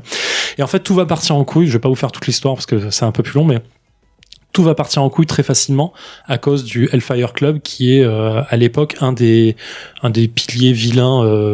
C'est un peu le macronisme avant d'heure. C'est des gens c'est des gens en fait de pouvoir qui sont des mutants ou pas, ou des cyborgs ou comme ça, mais qui ont des pouvoirs et qui veulent du pouvoir politique, en plus d'avoir du pouvoir sur les mutants et sur les humains. Tu vois, c'est un peu le style gros vilain dans un manoir qui veulent contrôler les gens, grosso modo. Je résume un peu les choses, c'est pas vraiment ça, mais c'est un peu l'idée. Et donc ils sont même classés en caste, c'est-à-dire qu'on a le roi noir, le roi blanc, la dame blanche. Tu vois, ils ont un peu ce côté un peu monarchique assez intéressant. Et donc ils recherchent un peu leur Black Queen qui va devenir Jean Grey. Et en fait ils vont la manipuler par des rêves et par des fantaisies, des fantasmes, on va dire. Ils vont arriver à la faire manipuler pour qu'elle combatte ses amis, qu'elle rejoigne en fait le Hellfire Club, et à travers ça en fait ils vont déclencher ce qu'on va appeler l'événement du Dark Phoenix. C'est-à-dire que Marvel Girl est devenue le Phoenix quand elle était investie, donc elle est devenue ultra puissante, elle avait un costume vert et jaune assez stylé, et quand elle devient le Dark Phoenix, elle devient le même costume mais tout en rouge et jaune, ou noir, j'ai un doute maintenant, et en fait elle devient ultra violente. C'est-à-dire que c'est plus Jean Grey, c'est le Phoenix qui va prendre possession de son corps et avec sa volonté propre, et il va se passer des choses assez abominables. Elle va aller dans le cosmos, dans l'univers, la galaxie, pardon. Elle va détruire une planète parce qu'elle peut le faire, grosso modo, pour se nourrir. Ouais. Elle va détruire elle va tuer 5 milliards d'habitants d'un coup. Il va avoir des conséquences très graves à ça, et en fait toute son histoire est touchante parce que c'est un vrai combat contre elle-même. En fait, c'est un combat contre le Phoenix et ce qu'elle veut pas faire, mais le Phoenix qui est puissant quand même et qui arrive à contrôler les choses, et comment elle arrive à combattre ses amis et chercher en fait la mort à travers ses amis pour pouvoir se faire arrêter en fait de cette puissance. Et elle y arrive à la fin, elle se fait tuer, enfin, elle se suicide grosso modo. Et c'est un passage qui est ultra fort parce que voilà, ça a marqué les comics à l'époque, ça a marqué énormément de choses. Le Phoenix, quand il y a eu Avengers versus X-Men qui est revenu, ça a déclenché encore des événements, peut-être un peu moins bien dans la façon dans la narration, mais voilà, le Phoenix c'est un truc ultra important. La narration est ultra touchante sur plein de points. La relation Cyclope-Phoenix, elle est affolante parce que c'est vraiment un couple typique de l'époque des années 80 qui est beau, qui est plein de bonne volonté, plein de bonté, qui a envie de sauver qui a envie de sauver les gens, qui a envie de protéger le plus faible. Et il y a tout un passage avec eux sur comment s'entraider, comment essayer de faire ça, mais avec elle en étant le Phénix. Et c'est fou en fait. Et ça implique aussi les Skrulls, ça implique tout le cosmique de Marvel à un moment. C'est ultra touchant et voilà, et je vais en parler. Et j'ai pas encore vu le film, mais le film est sûrement une grosse merde par rapport à ça. Donc ne vous faites pas trop de mal à aller voir cette merde. Passez dans une boutique de comics, lisez ça. Surtout, ouais. Faites-vous du bien parce que c'est vraiment touchant. Enfin, je sais pas, Ketrus, tu l'as lu? Non, mais Chris Claremont, John Byrne, sur les X-Men, c'est les pitiés, en fait. Enfin, il a redonné, il a vraiment boosté les X-Men, Claremont, avec Dark Phoenix, ouais. Le Hellfire Club des damnés en français. C'est quand même assez c'est ça, ouais, putain. Avec, tous les personnages sont incroyables, Emma Frost, dedans aussi. Oui, ouais, putain. En fait, si on devait peut-être donner un classique des X-Men, ce serait peut-être celui-là, en fait, quoi. Pour moi, ouais. Et pourtant, tu vois, je l'ai lu, finalement, il y a moins d'1 an, quoi. Ouais. Et je le connaissais quasi par cœur. En fait, quand je l'ai lu, je me suis dit, oui, je connais. On t'en parle tellement quand tu lis les comics, ça paraît tellement logique. Mais rien te prépare correctement à ce que tu vas lire, en fait. Tu vois, et en plus, comme c'est en 10 issues, mais je crois que il doit avoir une 150aine de pages, un peu moins, plus de 200 pages, parce que c'est un peu plus, enfin, c'est quoi, c'est 24 pages par issue, donc ça paraît logique, tu vois, mais c'est long à lire. Si tu prends vraiment c'est encore une fois, c'est verbeux, tu prends vraiment ton temps à lire les cases, les bulles, et tu t'apprends énormément de choses sur des trucs, et t'as plein de références dans tous les sens. Donc ce qui peut être un peu frustrant si tu connais pas vraiment bien l'univers de cette époque-là, mais voilà, c'est vraiment une putain de narration, ça rend honneur à ce que c'était à l'époque, et on fait pas pire, on fait pas mieux aujourd'hui. Je suis pas du tout en train de comparer, hein. Vraiment, il y a des trucs qui sortent aujourd'hui qui sont vraiment excellents et c'est à chialer. Mais je me remets dans le contexte de l'époque. En fait, je pense beaucoup à mon frère, hein, quand je lis des comics de ce temps-là, parce que lui, il était en plein dans cette période-là. Il lisait les quasi à la sortie du truc, et quand il m'en parlait, quand moi j'étais ado ou même gamin et que je lisais pas encore de comics, tu vois, il avait des étoiles dans les yeux. Vraiment, c'était fou, quoi, pour lui. Comme toi maintenant, finalement. Un peu. Voilà. Et j'espère en fait pouvoir donner un peu cette passion du truc quand tu vas lire et voilà. Et en fait, je comprends ce qu'il lisait à l'époque, je comprends l'état dans lequel ça pouvait le mettre et à quel moment c'était ouf, quoi. Enfin, et voilà. Le comparo, c'est voir la baston de Gohan contre Freezer, contre Cell, tu vois. Oui. C'est un peu ça, quoi. Tu vois, t'as ce frisson quand tu les vois se battre, et c'est exactement le même genre de truc. Et voilà, donc lisez du comics, ça tue. Mais du coup, est-ce qu'on peut ce qui me dérange un peu dans le côté comics, c'est que là ça commence au 100 et quelques, je sais plus combien tu dis. C'est pas grave, on s'en fout. On peut se permettre de commencer à ce là. C'est très bien impliqué. Dès les premières pages, tu comprends ce qui se passe, il y a un petit résumé à chaque fois qui est fait, et t'as pas besoin de tout connaître. Vraiment, ça se lit d'un bloc, c'est super agréable. Il y a l'antithèse, le compendium, je veux dire, qui est sorti, qui est un peu cher, c'est un peu relou, je crois qu'il est à 75 balles. Qu'est-ce que c'est? C'est la compilation de... Ouais, la compilation de tout ce qui concerne Dark Phoenix, donc tu vas avoir ça, plus j'imagine les tie-ins de l'époque, je les ai pas lus, j'ai lu que le bloc principal, mais bon, ils vendent ça une fortune pour pas grand chose, je pense. Je pense qu'il y a moyen de le trouver moins cher. Tu trouves juste le Dark Phoenix en édition jaune, là. Oui. Je sais plus comment ça s'appelle, c'est pas trop cher, en fait. Je crois que c'est 25, ouais, je pense que voilà, pour 20 ou 30 balles, tu dois pouvoir t'en tirer, et c'est beau, quoi. Franchement, ça défonce, c'est un truc à lire. C'est un des trucs à avoir dans sa collection, même si on est fan de comics, je pense que c'est obligatoire. Ouais, tu peux pas parler des X-Men sans parler de ça, en fait. Ouais, mais ça, parce que c'est fondateur chez eux, en fait. Ouais, c'est une des pierres fondatrices de X-Men, quoi. Un peu comme Civil War. En plus, t'as Wolverine, t'as un Wolverine à l'époque qui est loin de ce qu'il est aujourd'hui, mais qui est tellement pareil. Tu vois, il a vraiment ce côté ultra sauvage, ultra je m'en fous des gens, je t'écoute pas, de toute façon t'es mon boss, mais je t'écoute pas, mais je t'écoute quand même parce que je pense à la mission. Et il y a un truc, je sais pas, et je trouve que on parle beaucoup de Wolverine dans les comics actuels, et après je m'arrête, je suis désolé, dans les comics actuels où on dit qu'il est sorti un peu de son personnage, je trouve que ça a vachement bien évolué dans le bon sens, et je trouve que c'est une cohérence complète, après ça dépend des auteurs, mais il y a une cohérence complète entre ce qu'il était à l'époque et ce qu'il est devenu aujourd'hui. Et quand tu lis des trucs de Holman Logan, je sais pas, il y a plein de trucs qui ça colle, quoi. Je trouve que c'est plaisant à lire, c'est plaisant. Qui c'est des comics. Voilà, c'est un peu ça. Désolé, je suis parti un peu. Non, il y a pas de souci, mais du coup, on va peut-être quand même donner la parole à Pitchy, juste après avoir dit que j'ai déjà mis le lien, enfin, on a déjà mis le lien de où retrouver ces compilations à différents prix en bas de la description du podcast. Et toi, Pitchy, est-ce que tu t'es dans cet univers-là ou? Alors, pas du tout. En fait, le truc, c'est ce que tu disais tout à l'heure, c'est que moi, j'ai l'impression en fait, ça part dans tous les sens. Quand tu connais pas, je pense que c'est... Ouais, exactement. Et j'ai jamais eu... autant pour les mangas, c'est c'est un peu différent. Parce que j'en ai lu quelques-uns, mais bon... j'ai arrêté depuis un moment. Mais j'ai pas cette sensibilité, en fait, aux comics... aux vrais comics, en fait. Après, tu parles de Wolverine. Pour moi, Wolverine, c'est Hugh Jackman, tu vois. Non, mais c'est pas insultant. Non, mais pas du tout. Enfin, je veux dire, je respecte ça. Et je trouve ça vachement bien de voir des mecs...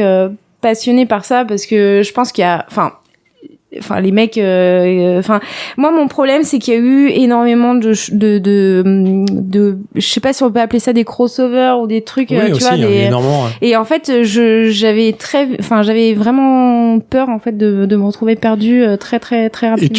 Et tu l'es clairement. Enfin on va pas se le cacher, commencer une série de comics, alors je veux dire mainstream, quand tu parles de Marvel, DC, c'est dur. Franchement, tu sais pas par où commencer. Même quand tu sais par où commencer, c'est dur en fait, parce que il y a tellement d'historique, et même dans la moindre série qui commence au 0-1, c'est plus vrai en fait. Il y a tellement d'historique derrière que tu commences le truc.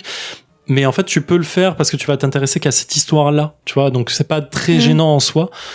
Sur ce qu'on va appeler les séries régulières où t'es au numéro 700 ou 1001, 1012, bah oui, là c'est un peu plus délicat, t'as plein de trucs, mais pareil, ça fonctionne par arc narratif. En fait, il se passe un truc, c'est en 6 parties, donc les 6 prochains numéros seront sur ça. Un moment dans la même série de 1000 exemplaires, il y a eu 20 auteurs, 30 auteurs, 40 auteurs différents, ça a changé plein de choses, mais c'est pas grave. Et en fait, il faut juste avoir l'envie et pas avoir peur de se lancer là-dedans, mais je comprends complètement que ce soit vraiment dur. Et en plus, il sort je sais pas 50 numéros aussi par semaine, donc putain. Et du coup, vous les achetez où? Est-ce que vous les achetez vous les prenez sur Amazon, vous allez en librairie, les deux? Ouais, moi je vais souvent, un peu moins en librairie, maintenant je fais en plus de démat parce que manque de place. C'est vrai, ça prend moins de place. Ça prend énormément de place, mais démat, et quand tu as envie d'avoir du physique, bah tu fais en librairie directement. Okay. Mais tu vois pas, Pitchy, il y a les liens dans la description en bas, là, tu peux cliquer. Ah si, j'ai vu. Voilà. Je vais peut-être cliquer alors. Hésite pas si ça t'intéresse. Je vais voir. Eh bien, merci Zef de nous avoir parlé avec amour et étoiles dans les yeux. Attends, j'ai une dernière question du coup. Mais juste avant, une question. T'as pleuré? Ouais, j'ai ma petite larme à la fin. Est-ce que t'as pleuré quand t'as explosé la planète avec 6 milliards de personnes? Non. D'accord, non. 5. Mais 5, non, la fin est vraiment touchante quand Jean Grey Bah, dis pas. Ouais. Bah non, mais elle meurt, ça on le sait tous, mais la façon dont c'est fait, c'est beau. Et en fait, c'est classique pour l'époque, mais putain, c'est beau quoi. C'est trop classe. On a bien compris que t'aimes bien, quoi, au global. Ouais, c'est ça. C'est pas mal. Donc c'est The Dark Phoenix Saga et c'est dispo depuis 1980, donc normalement ça se trouve, on va dire. Il est temps de parler de nos coups de cœur, mais juste avant, on va évidemment faire un petit point sur le fil rouge, nos défis.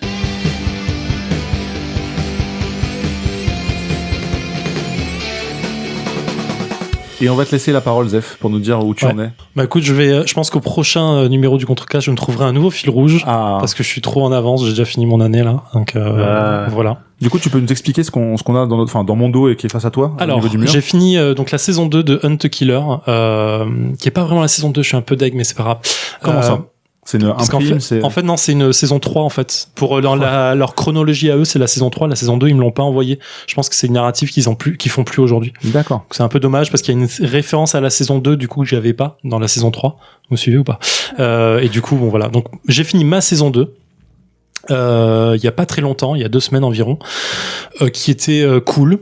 Un peu moins bien que la première, mais cool quand même, assez intéressante. La fin était facile, je veux dire, j'avais compris toute l'enquête quasi au 3e ou 4e épisode, donc pas très fou. La fin est cool parce qu'il y a le gars il envoie tous les meurtres qu'il a fait en fait. C'est assez intéressant. C'est un espèce de dépliant type oh regardez notre institut est trop bien. En fait à chaque fois que tu vois la photo d'un aide-soignant ou de quelqu'un qui travaille là-bas, c'est un mort en fait. Donc c'est assez marrant.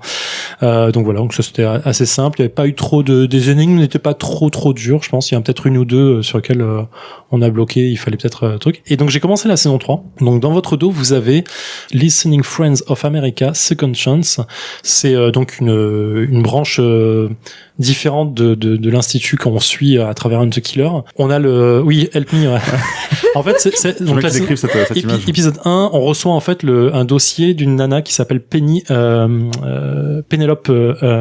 Earth, j'ai plus son nom en tête, je crois que c'est Earthwise ou un truc comme ça, qui en fait a été arrêtée. Elle a été arrêtée, condamnée pour mental illness et elle a tué son mari. Elle est accusée d'avoir tué son mari.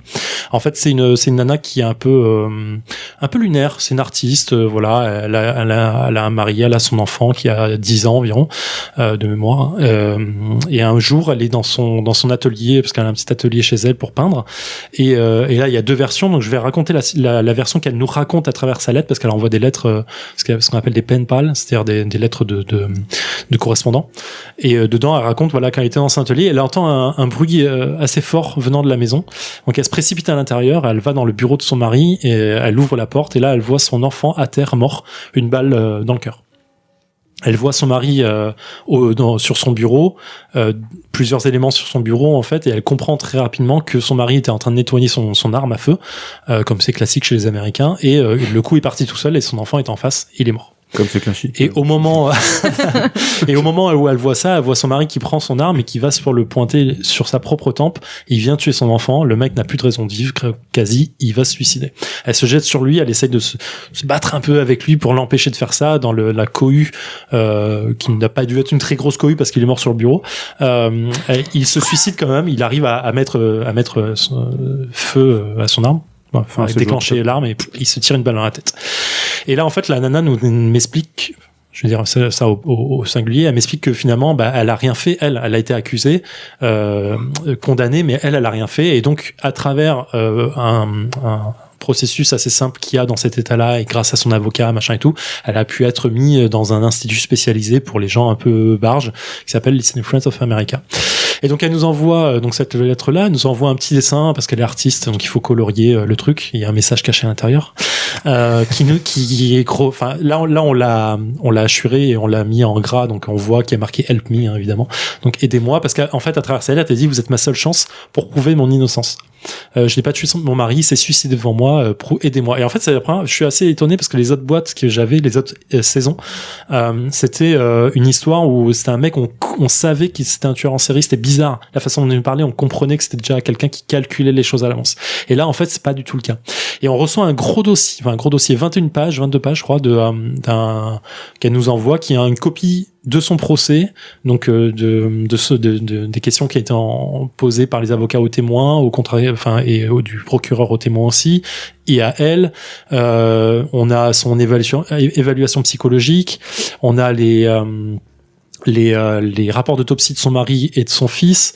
On a plein de trucs encore, des envois d'emails différents de son mari avec sa sœur. Bon bref, plein de petites choses dedans. Donc c'est super intéressant. Tout est assez bien barré, hein, comme vous pouvez le voir. Je ferai des photos, mais il y a des passages qui sont barrés. Donc tout ce qui est notion de date, trucs comme ça, c'est barré pour pas donner de temps à cette enquête-là, qu'on peut la faire donc quand on veut finalement, que ce soit en décembre ou en février d'une année sur l'autre, on s'en fout, ça permet à la boîte de faire ça n'importe quand. Et voilà, et en fait il y a des choses qui me dérangent déjà dans l'enquête, hein, évidemment, c'est que son mari, quand on regarde le rapport d'autopsie, c'est difficile de penser qu'il a pu se suicider, même dans une forme de combat avec lui, parce que au tribunal, elle a pas raconté qu'elle s'est battue avec lui. Quand elle a raconté que quand elle est arrivée dans le bureau, il était déjà mort. Donc il y a déjà un truc qui est bizarre. Bon voilà, je vais pas m'étendre plus que ça. Donc c'est super bien. J'ai très hâte de faire la boîte numéro 2. J'ai la boîte 2 et 3 là parce que du coup j'ai rattrapé mon avance. Mon retard de moi, je suis et voilà. D'accord. Et je viens de m'inscrire à un truc qui fait ça en français, qui s'appelle Lettre Blanche. Je vais recevoir les premières boîtes dans pas longtemps, je pense. D'accord. Et c'est un truc en 4 ou 5 épisodes, je crois, le premier truc qu'ils font. C'est un truc pas très cher, c'est 35 balles, je crois, 30 ou 40 balles pour le premier truc. Ce qui va devenir logiquement la suite de ton fil rouge au final, peut-être?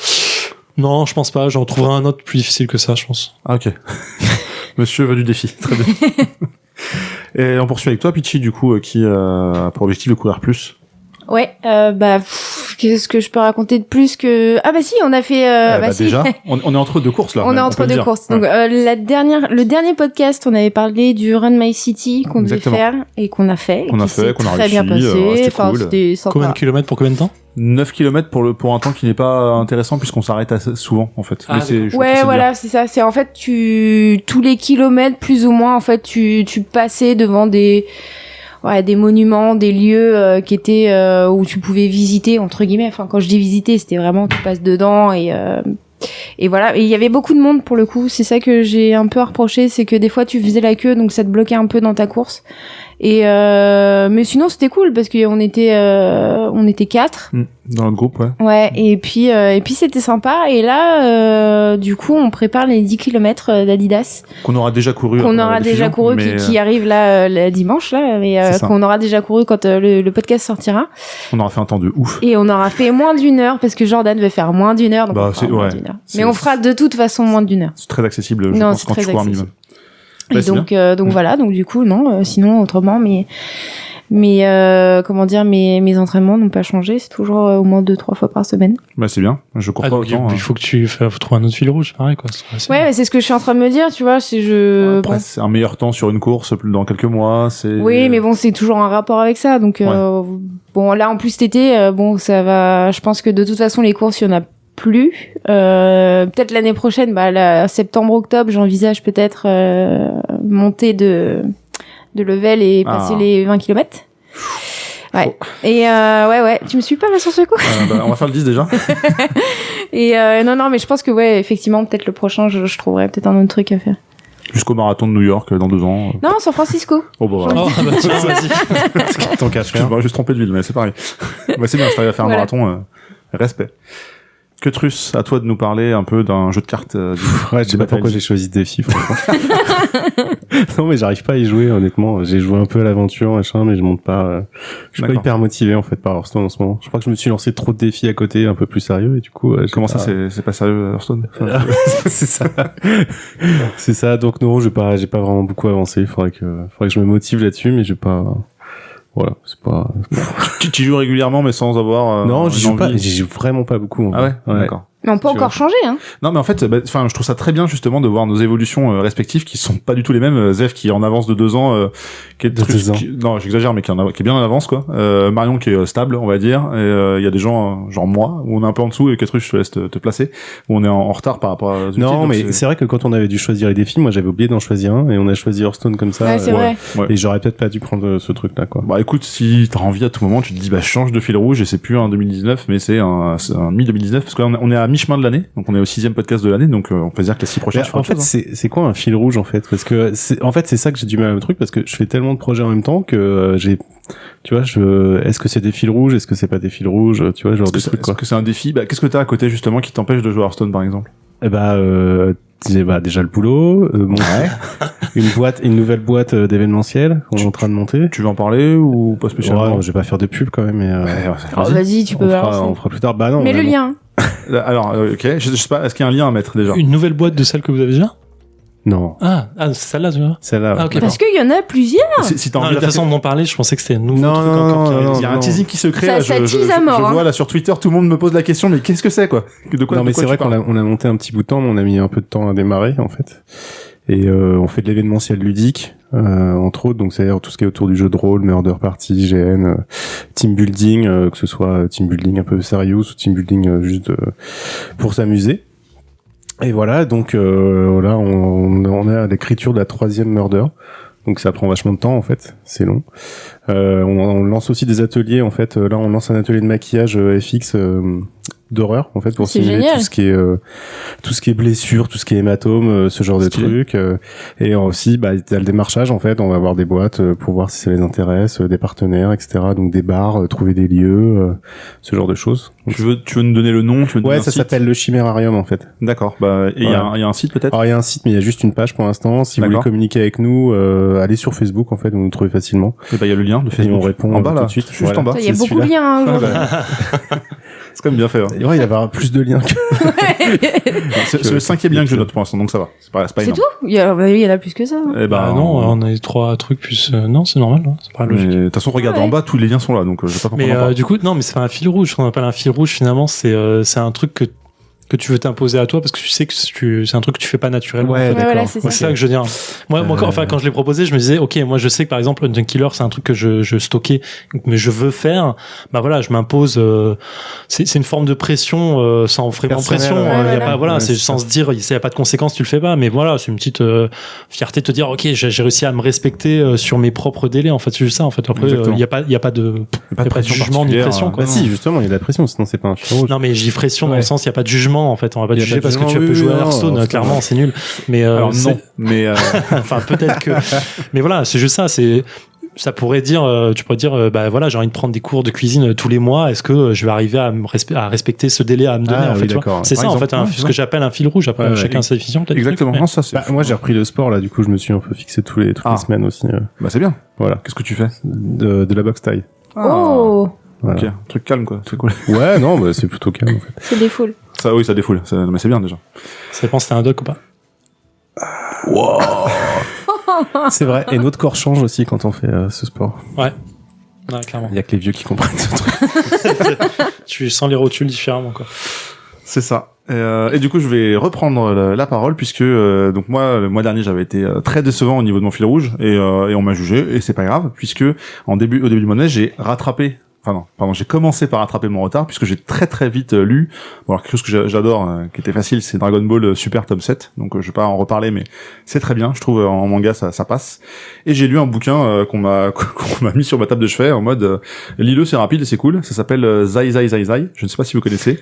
Non. Du tout. Si de Mais nom, ouais. vas-y. Ça me fait plaisir du coup. Donc ça, c'est assez court. C'est c'est une page égale une histoire plus ou moins avec un espèce de fil rouge. Et je vais vous lire un bout pour faire réaliser le côté what the fuck. Donc c'est un auteur de bande dessinée. Alors qu'il fait ses courses, réalise qu'il n'a pas sa carte de fileté sur lui. La caissière appelle le vigile, mais quand celui-ci arrive, l'auteur le menace et parvient à s'enfuir. La police est alertée, s'engage alors une traque sans merci, le fugitif traversant la région, en stop, battant la campagne, partagé entre remords et questions existentielles. Ça veut rien dire, c'est de la merde, juste pour une carte de fidélité, le mec se retrouve à être presque en tôle, quoi. Donc c'est un peu n'importe quoi, et c'est à l'image de toutes les différentes histoires qu'on peut lire, enfin c'est du what the fuck. Ça m'a fait penser à du Bastien Vives sur certains points, pour vous situer un peu. Ouais. Et même dans le style de dessin d'ailleurs, beaucoup. Et j'ai trouvé ça très très cool. Et donc ça c'était mon deuxième roman graphique, on va dire. Et ça c'était début mai. Et puis là on est en juin. Voilà. Donc j'ai un peu fail sur la suite parce que j'en ai lu 2 quasiment, enfin 2 jours de suite. Genre le 2 mai j'étais à jour quoi. Et en fait j'ai pas rattrapé du tout mon retard, mais il faut. Tu l'avais lu du coup pourquoi je pense ça mais le truc de l'Empire américain là un roman graphique comme ça. Putain, j'ai plus le titre en Ça tête. me parle, La mais chute, le titre. ça c'est un film, La chute de l'Empire américain. Non, c'est faudrait que je retrouve le titre, je te l'enverrai du coup, tu pourras le mettre en lien. Mais c'est Il est déjà en lien. le Putain, truc noter, de mettre la un société de l'Empire américain ou un truc comme ça, j'ai plus le titre en tête, mais c'est pareil, c'est un roman graphique qui te raconte grosso modo l'histoire américaine sur plein de points et qui est ultra intéressant en plus d'être marrant. Et D'accord. faudrait que je t'envoie ça Bah, volontiers. vraiment. Pour le Ouais, coup, en termes de roman graphique, c'est assez fat comme truc, mais pourquoi ça pas. se lit super bien. Ouais, avec plaisir. T'as pas dit que c'était de Fab Caro, je crois. Mais tu viens de le dire, c'est pour ça que j'ai Voilà. pas besoin de le dire, mais merci. Ok, bah on va enchaîner tout de suite avec nos petits coups de cœur et du coup je vais garder la parole. Alors, je vais vous parler d'un coup de cœur d'un sujet dont on a déjà parlé précédemment. Parce qu'en fait, j'aurais voulu vous parler de Uplectel, mais je vais laisser quelqu'un d'autre en parler à ma place dans un futur podcast parce que c'est un jeu que j'adore et qui est pour l'instant mon GOTY. Donc mon Game of the Year, mon jeu préféré de l'année et je pèse mes mots. Enfin, j'ai été très touché par l'histoire, mais je pense qu'on en reparlera plus longuement prochainement, donc je vais pas en parler plus que ça. Et du coup, je vais vous parler d'un truc qu'on a déjà parlé la fois précédente avec Pitchy, c'était Pikuniku. Ah. Il était en promo récemment sur l'eShop et à moitié prix.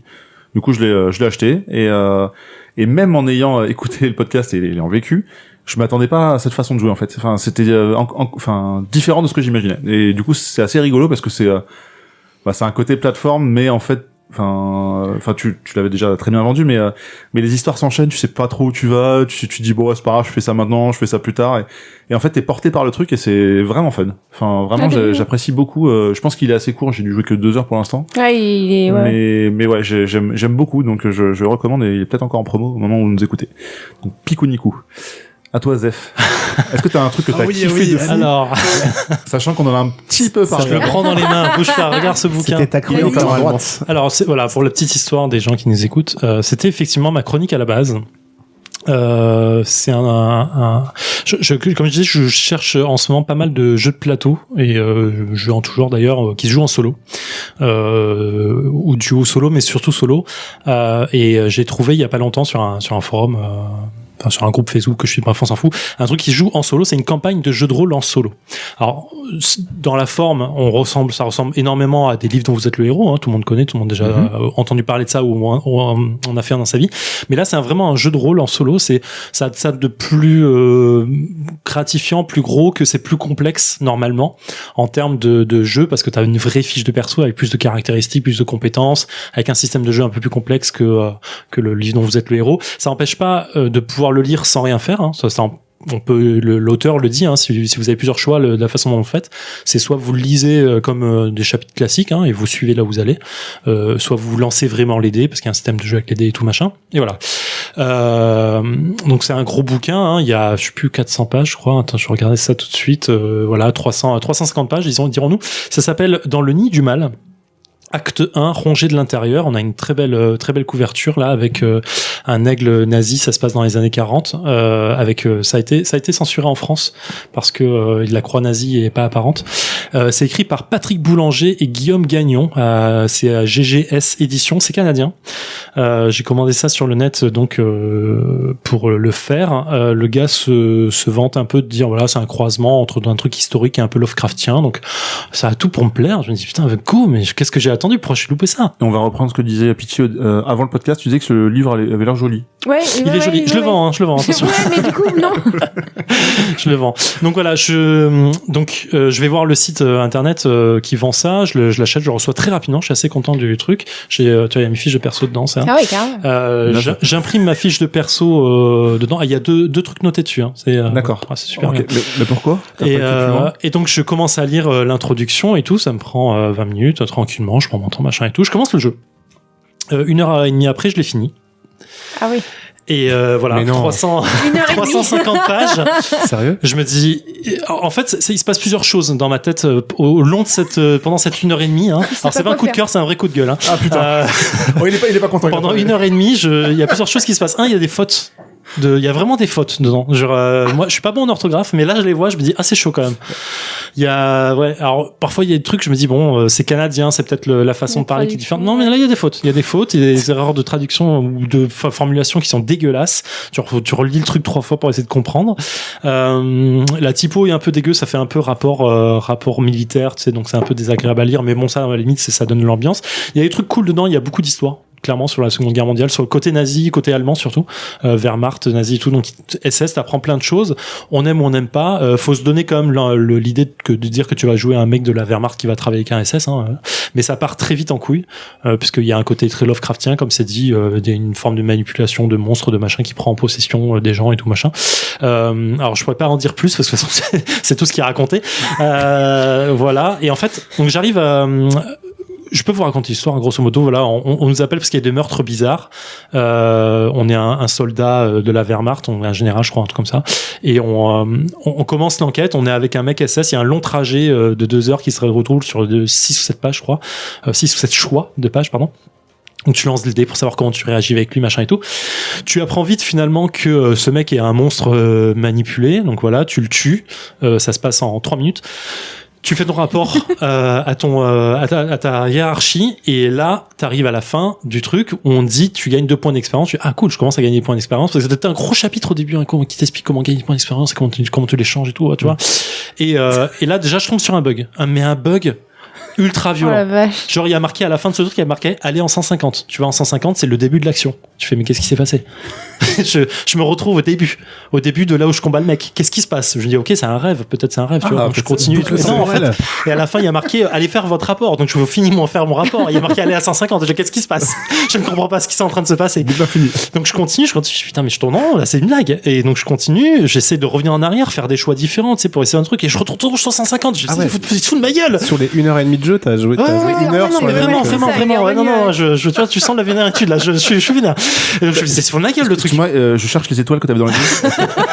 Elles sont parties. Il a pas pleuré. Et donc du coup, je me dis mais qu'est-ce qui se passe? Et donc je reviens plus en arrière pour faire d'autres choix. Et là, je fais un autre choix qui m'amène autre part. Et enfin, il y a eu un bug. Ok, je comprends pourquoi pas. Ça arrive. Bon, ok, il a 850, 751.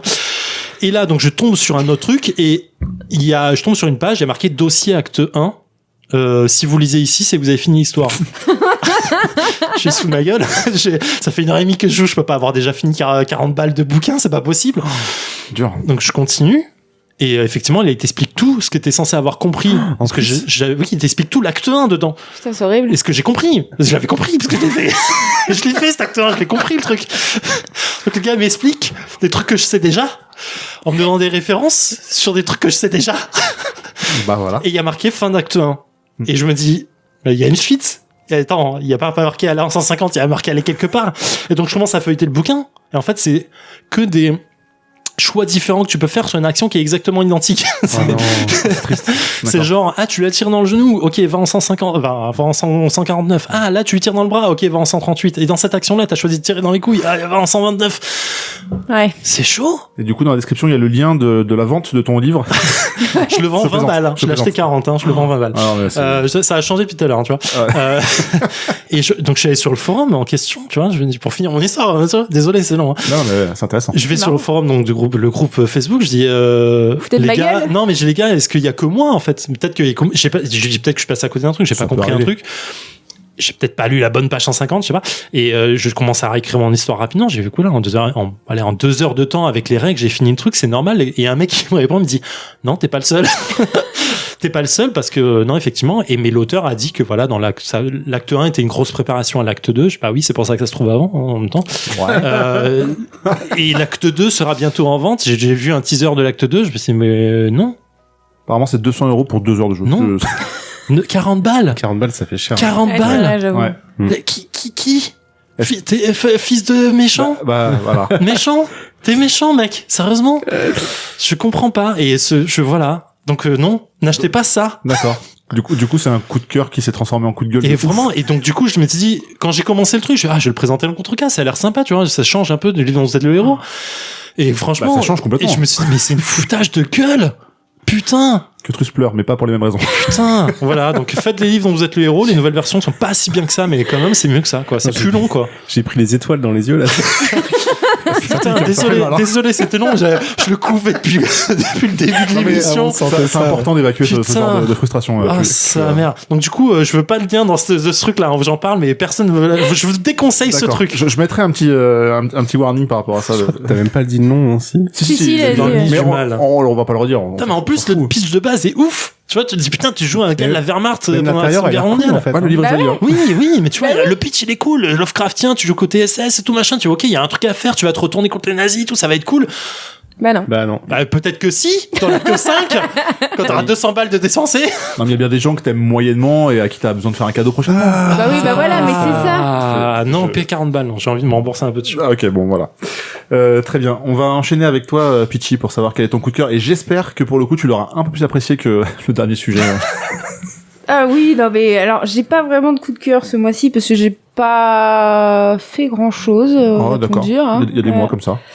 Ouais, exactement. Mais par contre, j'anticipe parce que il y a des épisodes de Black Mirror qui sortent. Putain. Ouais. Donc j'anticipe. Ouais, c'est vrai. Ouais, non, c'est vrai. Et il y a une autre série que j'avais beaucoup appréciée et que j'ai su qu'ils avaient enregistré la deuxième partie, c'était Calls. Oui, c'est un gros oui. C'est un gros oui, hein. Et du coup, en fait, je sais pas si vous connaissez, mais c'est une série audio en fait. Et c'est des histoires différentes. On m'annonce dans l'oreille qu'on a retrouvé l'étoile de Zef. c'est bon. Et en fait, du coup, la saison 1, en gros, c'est des épisodes différents, mais tu te rends compte qu'ils sont tous liés. Et c'est ça qui est dingue, parce que c'est vraiment vers la fin que tu te rends compte qu'ils sont vraiment tous liés. C'est Canal+ qui avait sorti ça. Ouais, exactement. Et là, là, ils ont fait la saison 2 qui sort je ne sais pas quand, mais ils ont visiblement fini d'enregistrer, donc j'ai vraiment hâte de découvrir ça. Puis il y a des gens cool aussi. Je crois que les personnes, alors c'est des acteurs, enfin des acteurs youtubeurs, peu importe, connus, des personnes connues en fait qui portent leur voix.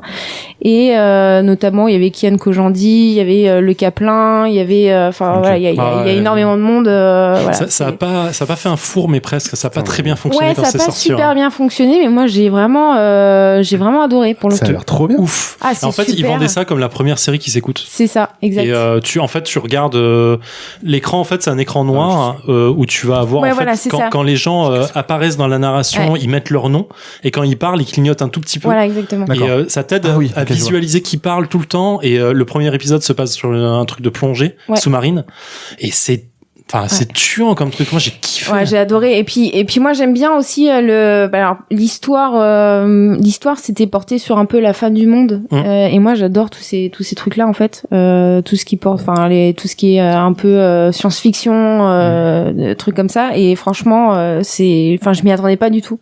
Et là, il y a, du coup, la 2 qui va sortir. Et franchement. En plus, la saison, il est ça de bien qu'elle est vraiment diluée dans le temps. C'est-à-dire que tu pars t'es en 2015, puis t'es en 2029, et puis tu reviens en 2010, et en fait, c'est ce qui fait que tu comprends pas que ça puisse être lié, et la fin, elle est mind blow à cause de ça, quoi. Ouais. C'est vraiment cool. Je suis pas assez intéressé, mais avec Truss, on vient de regarder le dernier épisode, il est. Et ça prend pas longtemps, hein, tu dois oublier. Non, c'est 5 minutes, moins de 2 heures. Ah ouais, c'est vraiment court, quoi. Ouais, t'as 9 épisodes en 2 heures, t'as claqué ça. Ça se trouve pas difficilement sur le net, genre en streaming ou comme ça. Et vraiment, c'est super cool, faut regarder. Et je reviens sur ce que tu disais juste avant avec Black Mirror, donc c'est la saison 5. Je crois qu'elle est en 2 fois, si je dis pas de bêtises. Ouais, je crois que c'est ça, ouais. Il y a que 3 épisodes, je crois, qui sortent. Ouais, c'est ça, ouais. Et en fait, ils ont fait une campagne de pub où ils ont repris des titres de la presse qui ont vraiment été diffusés. Oui. Et en fait, ils font penser à du Black Mirror. Typiquement, en Chine, si tu es mal noté, tu peux plus... C'est ouf ce qui se passe là-bas. C'est dingue, c'est complètement déjà, c'est assez ouf. Et ça, c'est vrai. C'est du Black Mirror. C'est que des vrais titres, des choses qui existent vraiment et qui représentent ce qu'on peut retrouver dans un Black Mirror. Donc je trouve que cette campagne, d'affichage, elle est top, quoi. Avec la sonnerie de téléphone quand t'es un mauvais payeur. Tu sais, en Chine, ils t'obligent, en fait, les mauvais payeurs, ils ont une sonnerie de téléphone, tout le monde la reconnaît, et ça veut dire que le mec, c'est un mauvais payeur. Mais tu sais, ça, c'est marrant, parce que quand l'épisode de Black Mirror du type était sorti, tu sais, c'est on a un pote en commun avec Truss, et qui est marié à une chinoise qui parle mandarin régulièrement, qui va là-bas régulièrement, et en fait, on lui en a parlé, et il disait, non, mais ça existe depuis 10 ans en Chine. Ah, mais ça, c'est ouf. C'est, on s'en rend compte que maintenant, mais c'est, ok. Ouais. Donc voilà. Et très bien, merci Pitchy. Et toi, que Truss, du coup, est-ce que tu as un petit coup de cœur en ce moment? J'ai un petit coup de cœur, ouais, c'est juste la meilleure série de super-héros de tous les temps. C'est Doom Patrol. Voilà, que je me suis binge-watché parce que j'en parle dans le prochain Comics Outcast qui est pas encore sorti, mais qui sortira quand le nôtre sortira. Enfin, je ne sais pas. C'est très compliqué. Doom Patrol, ouais, donc série DC Comics, qui est dans le même univers que la série Titans, qui était sortie l'année dernière, je crois. Qui est très bien. Dont tu avais déjà parlé d'ailleurs qui était très très bien aussi. Et là, Doom Patrol, c'est the super série de la mort qui tue. C'est alors en français, c'est soit la patrouille du destin ou la patrouille Z dans les années 60 pour ceux qui étaient déjà nés. Pas moi, pas là. Et en gros, pour faire très rapidement le pitch, donc le chef, The Chief, c'est un scientifique qui recueille entre guillemets, qui recueille des super-héros à partir des années 50 jusqu'à nos jours en fait, qui ont eu tous des problèmes à cause de leur pouvoir et aussi des problèmes psychologiques. Donc en fait, tu vas avoir un pilote de course qui est mort dans un accident de voiture et t'as pu récupérer que le cerveau. Donc il le met dans une boîte de conserve, enfin c'est un robot mais vraiment old school. Ils ont gardé le même design des années 60. C'est assez dingue. Ça s'appelle Ayrton. Hein? Ayrton, c'est ça. Et je crois qu'ils en font une référence en plus dans la série. Et t'en as une, c'est Rita Farr, qui est une actrice très célèbre des années 50, mais vraiment avec un ego surdimensionné, qui parle super mal aux gens, etc. Qui est très portée sur le physique, la pureté, et qui est pendant un tournage au Congo tombe dans une rivière. Il y a une entité qui s'insère en elle, qui s'insère en elle, et après en fait elle commence à plus pouvoir maîtriser sa peau, qui devient liquide et qui devient une larve, etc. J'ai vu des images en fait, je viens de faire le lien. T'en as un autre, c'est Negative Man, c'est un pilote de course, un pilote de chasse, un pilote d'essai américain qui à un moment donné passe passe l'atmosphère et se fait rencontre une entité négative extraterrestre et en fait il est complètement brûlé parce qu'il s'est écrasé avec son vaisseau, ce genre de truc. Mais bref, enfin bon, après ils ont des super pouvoirs, mais en fait la série est pas du tout basée en tout cas sur une vraie série de super-héros où ils vont se tataner, ils vont utiliser leurs super pouvoirs. Non, en fait, c'est une série qui est basée sur la différence, sur la quête de soi, sur comment vaincre ses traumatismes, comment vaincre ses problèmes, etc. Alors que ce soit physiquement par rapport à tous les pouvoirs qui les ont endommagés physiquement, mais aussi psychologiquement. Ah, il y en a une autre aussi, j'ai oublié de dire, il y a Jane, c'est une schizophrène qui a 64 personnalités différentes dans sa tête. Et c'est la plus ouf, non, je crois. C'est la plus ouf, et chacune de ces personnalités ont un pouvoir différent, qu'elle contrôle bizarrement, et ils sont tous dans sa tête dans ce qu'on appelle l'underground, ce qui est symbolisé par des stations de métro, puis après des trucs un peu bizarres. Ça, c'est complètement ouf. Enfin, faut absolument le voir. Je pense à une scène en particulier où il y a des mots qu'elle utilise. Elle a une personnalité qui forme des mots dans le ciel qui se durcissent et qu'elle peut utiliser comme arme, ce genre de choses. Je trouve ça stylé. Et voilà, enfin, c'est une série qui est magnifiquement réalisée. En plus, il y a le gros méchant, c'est Mr. Nobody, mais qui est aussi le narrateur, et donc qui casse en permanence le 4e mur, qui se fout, qui s'autocritique, qui autocritique la série en permanence, qui fait référence à des auteurs de comics, dont le dernier en date qui a fait les derniers actes de la Doom Patrol. Voilà, c'est dans un univers complètement déjanté, avec des monstres pulp que tu pouvais avoir dans les années 50, c'est dans les revues un peu à bas prix, tu vois, série Z, ce genre de choses, mais c'est traité de façon moderne. Enfin, c'est une réussite complète. Franchement, foncez si vous aimez bien les séries de super-héros. C'est pas le Arrowverse, c'est un peu méchant ce que je dis, mais c'est vrai. Et voilà, allez-y. C'est même si vous aimez pas les super-héros, enfin, foncez parce que c'est une série qui est incroyablement bien écrite, hyper humaine. J'ai chialé plusieurs fois aussi. Oh là là. J'ai versé ma petite larme. C'est bien. Plein de fois. Et voilà, c'est une leçon au niveau d'écriture à voir absolument. Eh bien, merci Cutrus. Donc, on a fait le fil rouge, on a fait les coups de cœur, on va pouvoir conclure.